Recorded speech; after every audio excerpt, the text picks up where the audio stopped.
right, with all the projects going on around here with Kit and fiberglass work and stuff like that, obviously I've got the bumper for Kit now painted and getting ready to go on here pretty soon. TV frame I still got to fix, working on the console. This car hasn't really gotten a whole lot of love lately, but I do have another impact bar here off of one of my other cars because I've got parts everywhere, and I've cut and modified this one to be identical to the TV car. I know it looks like a mess in here because it basically is, which I've got to get around to clean that up. So I've modified this one to be like the TV car was, so I can mount the fog lights identical to the way they were in the show. This needs to be stripped, obviously. The red and the cream colors just aren't doing it for me. So, and that did not come off this car because obviously there's that one. It's still on there. This one needs to be modified too. There are, let's see, you cut it. I'd have to look at the other one because I kind of took it off of that. But this comes up almost to this edge, gets cut down and gets merged with that. So this is one big opening. And then you have to take a little bit of the bracing that's behind here that actually these two rivets are attached to. And you got to remove some of that so that the fog lights can fit. But this is where Universal Studios mounted them. They mounted them up here, inside here. So they didn't really stick out. You know, a lot of guys, you have them mounted out here or whatever. And it looks good on some replicas. They look awesome. But I want them on identical to the way it was in the show. So this one's got to come off too, obviously get stripped because the car's red. And I think what I'm going to do is I've slowly kind of started painting some parts of the car.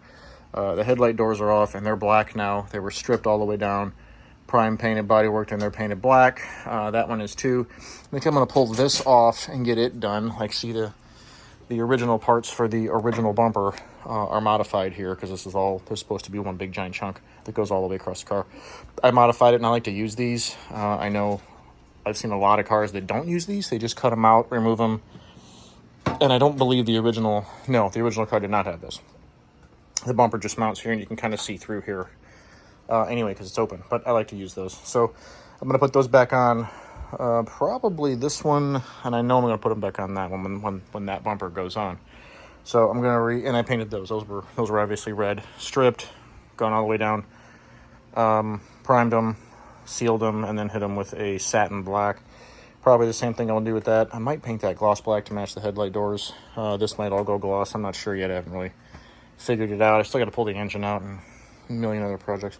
So let's get that off and see if we can make it look like new. Gotta have power, folks. Gotta have power. Love this thing.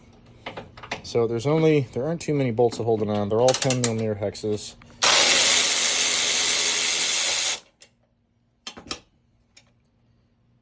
Toss those in there. But you got two, I believe 4 across the top, and then you have that one there for the vertical brace, which actually I should probably just strip that. Strip that too and paint it black. You can see my old scanner here. This car has been an ongoing project for the better part of probably 20 years now. On and off, working on it, not working on it, working on other things, you know.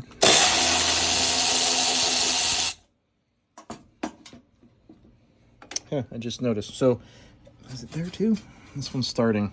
You can kind of see it. There's a slight crack right there coming back off of this. And usually they'll crack here across that, which I believe my other car does have it. So I'm going to have these welded, or at least this side welded. I believe the Camaros, at least the later third-gen Camaros, even had a brace that was bolted on this side because of this. You keep slamming it. I mean, all this is sheet metal, so you keep doing it over and over and over again, and that's what happens. You get that crack. And yeah, I'm actually kind of surprised this one's not here, but there's usually one there too. So we'll have that welded at the same time that I go to strip this. I should take this off, but we'll see. I'll probably take that off and have it painted. I got to remove what's left of some of the rivets that are on it and then obviously modify it. But there's the brace right here that comes all the way up here and then goes down and bolts into the core support, which gives this a little bit of a rigidity. Otherwise, it's just a piece of sheet metal and it's pretty floppy. When you're slamming the hood on it over and over and over again, it kind of beats it up. So yeah, like I said, all this red, all of it's gone black, including under here. I may even take the hood off and just paint it separate instead of painting the whole car at once, which I really kind of want to do. It's what I did with that. I kind of don't have time or room to convert the garage into a paint booth again, so I might do this in pieces. Thank God I've got the paint code for that still, and black is fairly easy when it's just a high solids non-metallic black. It's actually not too bad to do as long as you're using the same paint code and it's mixed really well. So I'm going to try to do that. If it doesn't work, hey, you know what? We'll just strip it down and repaint it. That one came out okay, so we should be okay here. Let's get the rest of this thing out of here. A couple more bolts, and then we'll get it stripped. And there it is. Not bad.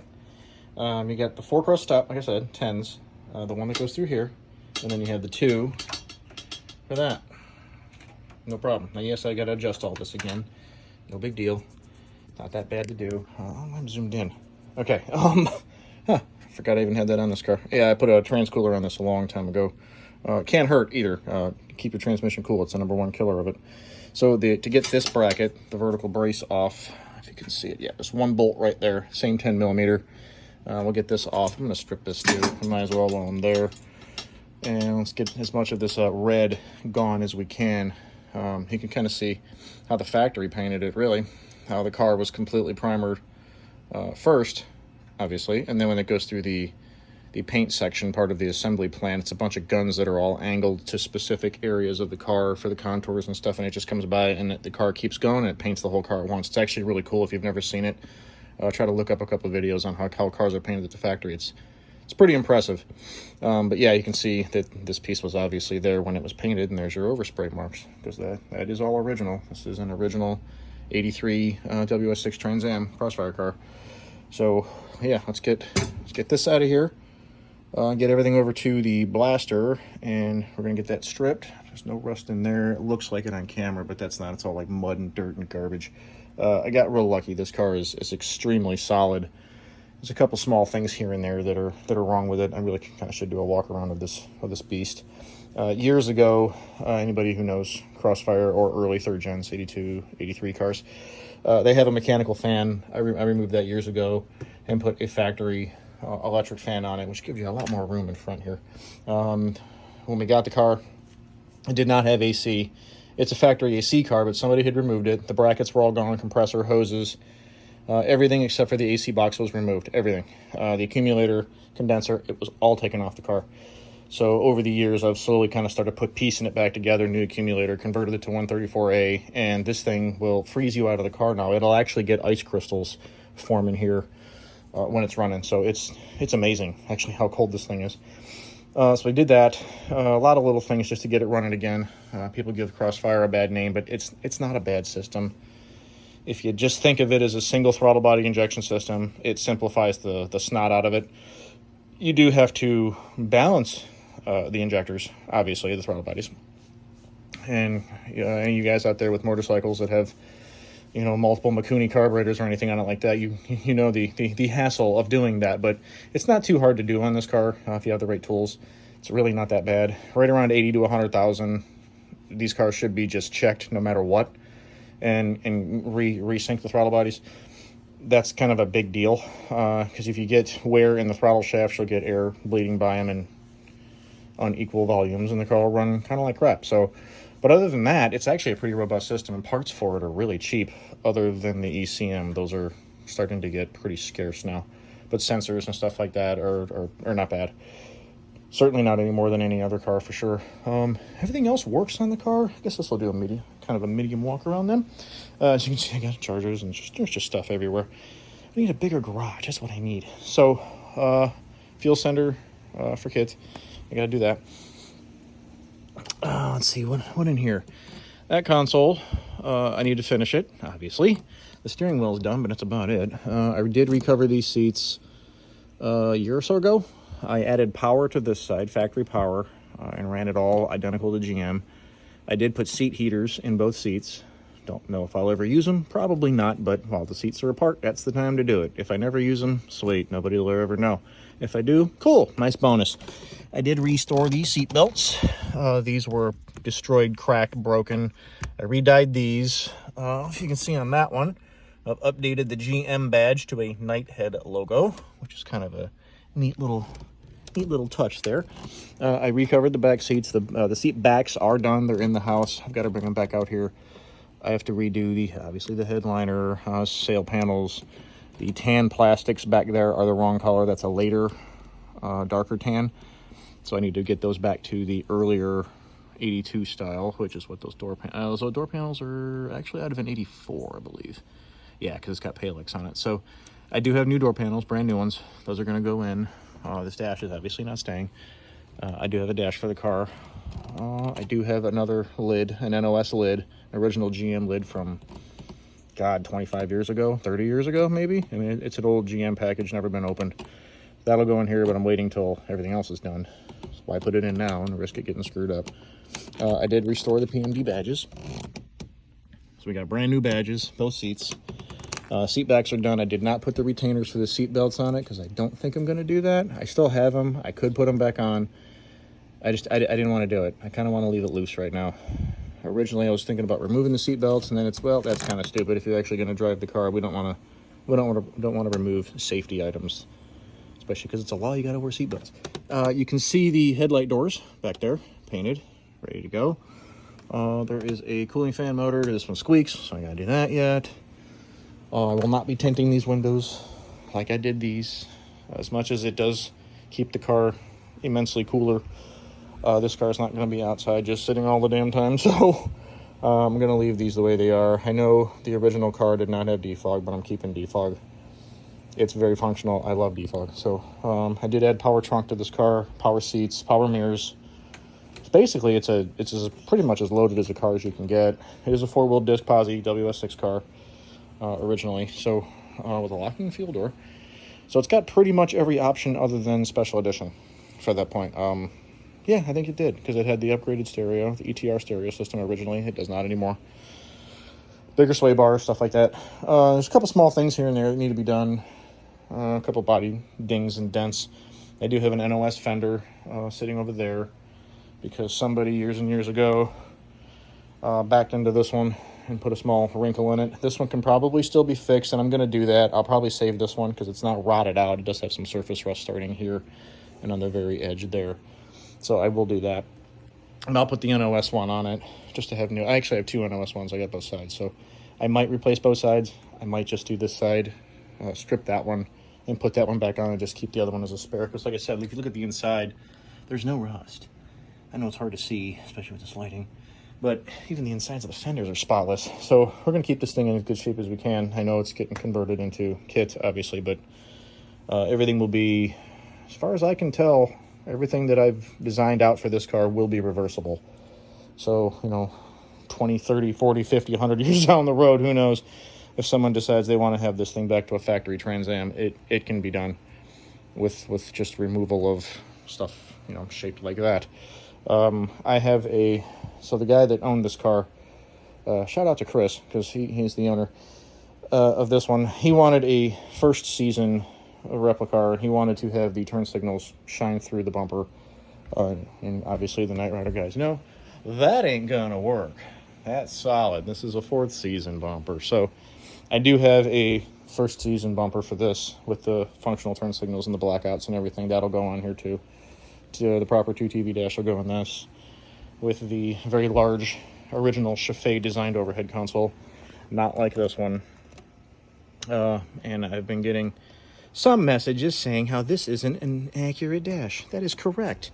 If you watch an earlier video that we've posted about this car, it is not accurate at all, and that's going to be changed. That's part of our upgrade process for this car too. Is the single TV will go in there, this dash will come out, because this will be a 4th season car like it was originally intended, and this will be the first. So, and hopefully Chris will be happy with it when it's done. I think he will. So yeah, let's get this piece off now that I've rambled on for way too much, and get that off. We'll get the bumper off, and then this will all be stripped so we can get it back down there. I want to clean up everything that's down here too. Probably take this headlight out and clean it up like I did that one. It's floating around here somewhere. We'll get that back in it, and hopefully piece by piece this thing will start to turn into the black that it should be. So yeah, let's get this off. And there it is, stripped. You can see this is kind of right here is how it looked bare metal. I ran out of primer. I was just kind of slapping something on it because this will flash rust because it's bare metal. I mean, it's absolutely going to flash rust, and it started to already up in here. I rinsed it all off, tried to let it dry best I could. hit it with some air, and it still, within 20 minutes, was already starting to have some flash rust. So I want to throw something on it at least to kind of keep it from doing that and getting any worse. So I'll get some more primer for it. The rest of them are stripped too. I'll show you that here in a second. And there they are. There's the slam tray. There is, if I can zoom in, there's a crack, just like I said, but it's bigger than I had thought. I thought it was lamped there. So before this even gets painted, I'm just going to cover it now just to get it to keep it from flash rusting. I'm going to weld that. We're going to weld that there. I might even, I don't know if I can do something to the bottom of that to reinforce it to keep it from cracking, but they usually start like right here in this corner and then go all the way down. Similar to that. It's pretty common on the Firebirds and the TAs, the formulas. Slam tray. This is just, I mean, it's just stamped sheet metal. So this gets a lot of stress every time you slam the hood. It's always on these two tabs. So while having the curve there does help, this probably should have been curved even more to help it with the stress area. I know some of the Camaros have a bracket that actually also bolts here that kind of takes some of the stress off. Which maybe, I don't even know if I can get one of those to fit a Firebird. Never really tried. But we'll weld that and then prime it, seal it, and body work it again, and then paint this trim black. So let's show you the other pieces. Well, welcome back. It's been a while since we've done anything, so let's get a little update. Making another mold there. Still got console to get around to, my lazy butt. I'm not sure if I showed this, but the bumper cover has been body worked, which I believe I did show that. Primed, sealed, painted, cleared. Just got to get it on there. And then today, I should have brought my camera out here, but you know, not real bright sometimes. So I did show part of the disassembly of this. I've got the other headlight outside. I'm going to show you that here in a second. But sometimes you come across stuff like this. Somebody at some point rewired that. Now, a lot of you third gen guys are going to notice, since most of you probably own later than 84 cars, it won't have this style connector. Or it has this separate connector, and the relays usually aren't mounted here. The early 82, 83s are. This relay gets mounted kind of down there, and there's an isolation relay too. But sometimes you find stuff like this. So, I mean, it was still functioning until to unplug it and the wire just fell out, so it was a bad crimp, but no big deal. A little bit of surface rust and some dirt there, but we're going to clean that. Like I said before, all this red's going away because the car's got to be black. I'm going to try to get reproduction stickers. If not, I'll try to tape those off because they're not easy to come by, but I might just reproduce those if I can and put them back on. But the headlight, so I'll show you what we got going on with the headlight. The one I'm working on outside, where it's actually finally not 1,000,000 degrees and 99,000% humidity. So the slam tray, I took it over to, like I said, a buddy of mine owns a blasting company, and I borrowed his little blaster for a little while, or little, it's a turbo diesel blaster, so let's not say it's little. Big monster blaster for a little while, stripped both sides of this back down to bare metal, white metal, and decided, hey, let's throw some primer on it, which I did. I showed you that because it showed you where it was stripped, but obviously that's not. Now the whole thing was, I had to weld here, this side and the back side. The crack was bigger than I thought, so we welded it, and actually I should thank Zach at Dead Man Welding for doing that, and you know, an extra 8 seconds of his day there. So but it's all completely back together. That's welded. I might even put like the Camaro brace that comes up and goes through here, if I can find one that's in decent shape. If not, maybe I'll make something, maybe not, I don't know, haven't figured that out yet. But both sides have been painted. This is still drying. The paint that I used for that, anything that is not going to be on the outside of the car, I'm probably just going to use this. Stuff is great. It lays on nice and thick. It goes on pretty much in one coat, but you can do it in a couple, which is exactly what I did. So I think I've got 3 coats on here, and it's still drying, so it probably looks a little funky, but it's got a decent shine. I'm probably going to hit it with a satin clear anyway. This doesn't need to be glossy, especially where it sits. It collects a lot of dust and stuff, and this is going to be a car that is going to be driven, not just a, it's not going to be a straight up trailer clean show car kind of thing. So I like to be able to drive this thing, so it's a lot easier to clean, because it hides scratches if you actually get any. So there's that. Then the headlight. So it's seen better days. As you can see, it's got a little bit of surface rust starting. I might replace this bucket anyway. And I guess I could take it over and blast it. These screws are going to come out. I'll replace those. This plate needs to be blasted for sure. You can tell the car had have some kind of a respray because there's not supposed to be red paint on the motor. But there's the other part of that wire. So I'm going to remove this, get this out of here, pull this apart, clean this up, and get this bracket off today. And then, yeah, I may go over and see if I can use this blaster again and try to get rid of some of the nast on this one. Still gotta do some stuff on that. What else can I show you? It's been an update around this place lately. Oh, the bumper. The bumpers are a big upgrade. So while we're blasting, hey, let's go ahead and blast these two. So both of them, because I am going to replace the one that is on kit here, because before I bought the car back in the 90s, you're probably not going to be able to see it. Not really. There is a bend in it right there. It had been whacked at some point, so instead of taking that one out and trying to bend it back, I did have another one. Funny enough, as rare as they are, both of these are the aluminum bumpers as opposed to the steel ones that are way more prevalent, which is what's on the car now. I believe I'd have to actually take that one off. But these are the aluminum ones. So the cuts were made so that the fog lights, that are of course in my pile of mess of stuff all over the place. There's stuff everywhere around here. You know, everywhere you look, there's just stuff. So these are the original lights that were used in the prop car, and they were mounted like that. I'm going to mount them exactly where they go. I just got to reference it from those, and there's only supposed to be 2 in one and 3 in the other. But I hit them with some primer, some pretty decent self-etching primer, just to kind of cover it. You don't have to with aluminum, it's not going to rust, but I want to put a primer on it, so when I do go to paint these black, not sure if I'm going to do these in gloss with the rest of the car, or if I'm going to do them in the trim black and then just clear them, because you can't see them anyway. They're completely buried once it's on there.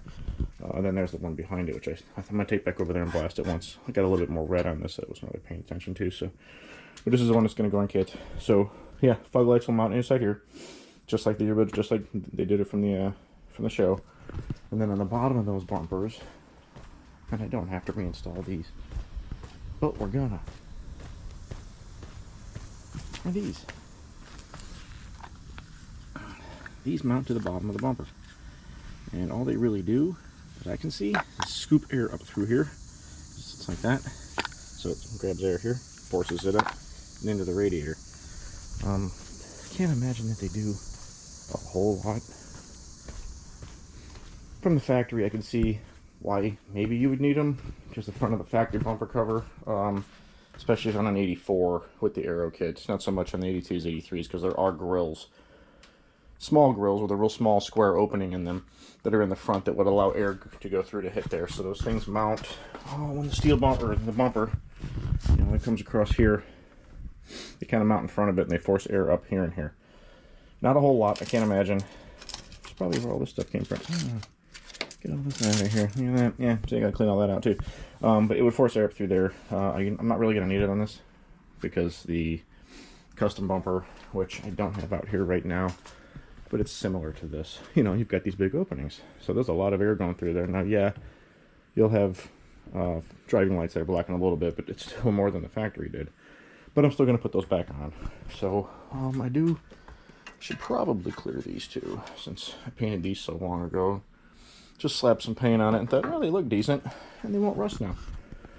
Then I want to get this engine out of here eventually. And give it a freshen. Doesn't leak or anything as of right now. Well, it did, but it doesn't now. Oil pressure switch later, and good to go. So I'd like to get that out and just kind of freshen it up, put it back in. I think that's all I'm really updating today. So I am going to get back out there and disassemble the headlights. Get those done. Get them apart. And create a box of parts that we're going to take over to the blaster and get them all done. This is another, oh God, this table's a mess. It's because I just don't clean it when I get done. Making a mold here, like I showed you in the other video. This is of the piece that sits, when you take the T-tops off, it covers the top edge of that roof console that sits inside the car. So the owner wanted molds made, because they fit the original, so that's where these are going to go. One of my TV frames I got to make a mold out of, and then I think we're going to get back on this console here pretty soon. So I'd like to get this done, and I got a pretty good update coming for that. It's in the house right now, but it's a pretty good update coming on that, so we can get it in here. So I can get that one out and get the other one in. Yeah, so far I think that's about all the updates we got going on right now. So let's get back on that and once again, see what kind of trouble we can get into. But before we go, there's one other thing I wanted to mention about adjusting these, and I'm actually going to show you how to adjust it because I got to take this one off and do the same thing, and then I'm going to do it over there too. Obviously, when I put it all back together. So you also have this bolt, which of course removes the entire assembly, along with that one. And then you've got the ones on the bottom that are, you can kind of see them. They're up under here. There's two of them that hold this whole bucket assembly in onto the course board. When you're putting this all back together, this is kind of what makes this a pain, is you've got the up and down stop adjustments on this, and then these can be adjusted back and forth here, plus the other side of this down in there, down in the depths of Hades, down there, and then this one can be adjusted there and here, same with the bottom. This whole bucket assembly can be moved around, so you've got so much adjustments, and it's hard to be able to figure out, well, which one do I have to adjust? There's 75 adjustments here, and you move one and it throws all the rest out, like all of them. So when I go to put this back on, and this core support's been painted and stripped and cleaned, and then this is all done, and I got to put these back on, I'll show you the comprehensive way to kind of how to do that. I'm going to try to mark everything right now on those buckets, and this one too, on all the hinge parts and all the plates. I'll kind of use a score line with an awl or a punch, or a pick, sorry, to go around where the bolt holes are on all of this, to try to kind of mark it, so that'll at least get you really close, because as far as I know, the front of this car, other than that dent, has not been modified or dented or in an accident, and none of this stuff was moved. Obviously, somebody put that bunch of sealer on that one, so something happened there. But it looks like the car's never been hit. You know, you can usually find marks like around here. Anywhere where you see dents, obviously, that would obviously be a telltale sign. This being warped or bent. And then if you see any kind of cracking of paint, even if it's a small crack, that means that's been hit or hit with enough force to vibrate the paint loose or crack the paint. So this car doesn't have any of that. Now I know that at some point, I know how that happened. Previous owner, somebody accidentally just barely backed into it while the car was parked and came in this way, hit it. That's got the NOS fender, so don't worry about that. On the passenger side, I believe, yes, it's that side. So here's a little automotive archaeology. If you look at the adjustment bolts, at where they're at, actually I don't need a flashlight, what am I doing? On these, this down a little bit here without dropping everything. Of course, finding that. They're all the way to one side. You can see that. This wheel is still, the camber is still off. It still has negative camber. You really can't see it from here, but it does still have negative camber, and that's all the way adjusted. So by looking at the paint on this side, and of course you can't see it inside the garage, but from this pinstripe that somebody added, which I'm assuming was the body shop that did the work, from there down this car was painted with a different color red. Over the years it's turned more of a pinkish. It's pretty horrible. I think this wheel was hit by something pretty hard, which is why it didn't have these original wheels on it, because these are the wheels that are supposed to be on this car. They're coated with the N89s, so it had high-tech turbos on it from an 84, or 84 no, I should say, when the previous owner got the car, and I wondered why that was. Maybe they just didn't like the style wheel, because a lot of people don't. Yeah, isn't this pretty custom? Yeah, I'll tell you about that later. Obviously, that's not staying there. But the hubcaps would come off. They had a tendency, you hit a pothole good enough, those things would roll. That's why they call them bowling ball hubcaps, because it looks like a bowling ball rolling down the road when you're chasing it with your own car. But it is coated with these wheels, and it's weird that every time I took this thing to an alignment shop, this is all they would do. They'd look at this and go, yep, that's as far as it goes, you're good to go. And I'm like, well, that's not possible because I know it's out of an alignment. So when I had the car in alignment rack at one of the shops I was at, sure enough, this wheel is definitely got too much camber. So what we're going to do is fix that, obviously. And I figured out what it was. I don't know if you can see the pink paint. You can kind of see it here. That's the original red. That is not. Now, why was it painted all the way down? I don't know, because there's no body work under all of this. Maybe it was just scratched to hell. I don't know. Maybe. Maybe whatever it hit here scratched all that. Not sure. But the bottom of the car is solid, except for where somebody put a floor jack in the wrong place once, but we'll get to that later. But I did find the problem. So I put the thing on an alignment rack myself because I was working at a shop, and I'm like, hey, after hours, I'm going to throw mine up there and just kind of get an idea of what's going on here. And finally figured it out. Me and one of the other guys there were arguing about what the cause was, and his thought was it's a bent strut. It's not a bent strut because I put these struts on, God, it's been a while now, but it's got Monroe Sensatrax on it.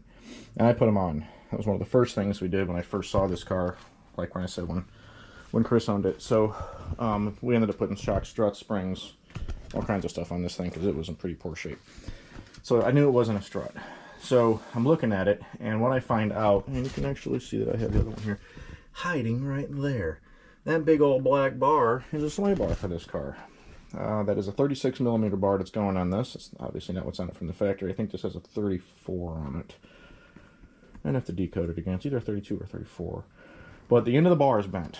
Now, not by a lot, but it's bent just enough. Now, I do have new sway bar links on it, and they still went on just fine.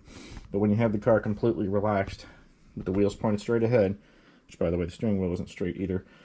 We'll get to that, too. It's very little off, but we'll get that's partly because of this. The sway bar was too close on this side. That side's fine. This side, not so much. And then come to find out, I'm looking at it, and the top of, and I've actually got a couple sitting outside.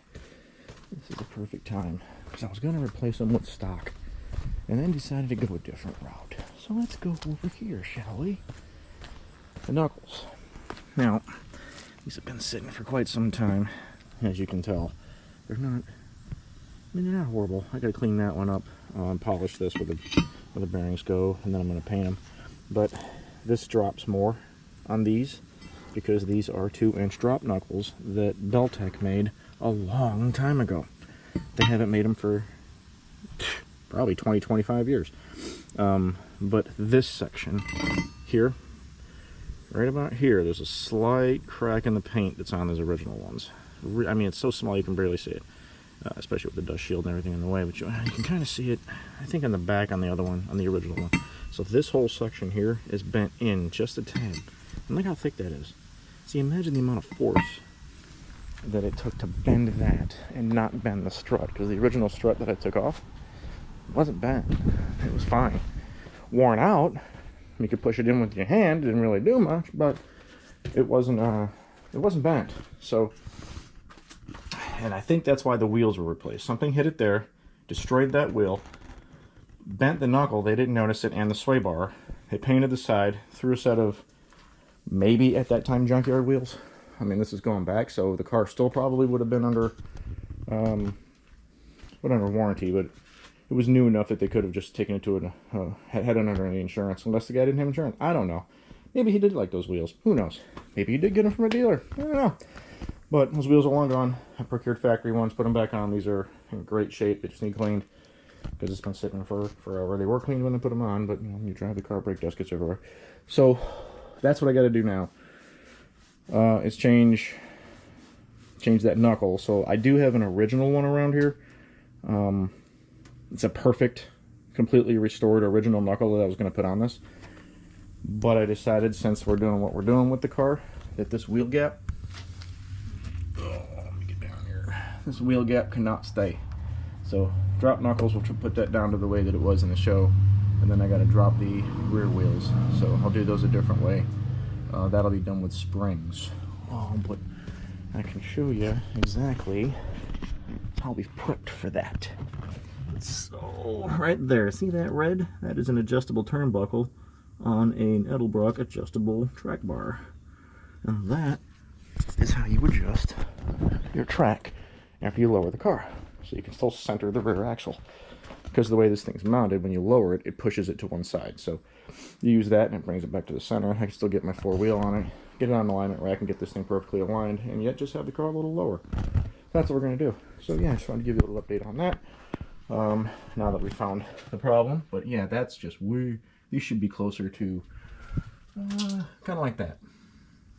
Should be more in the middle. Not all the way to one side and still have absolutely nowhere to go and still have negative camber. So we're not going to have tire wear problems when I get this done, because that's what it's got now. So let's see, what were we doing? Oh yeah, we were getting into trouble somewhere else.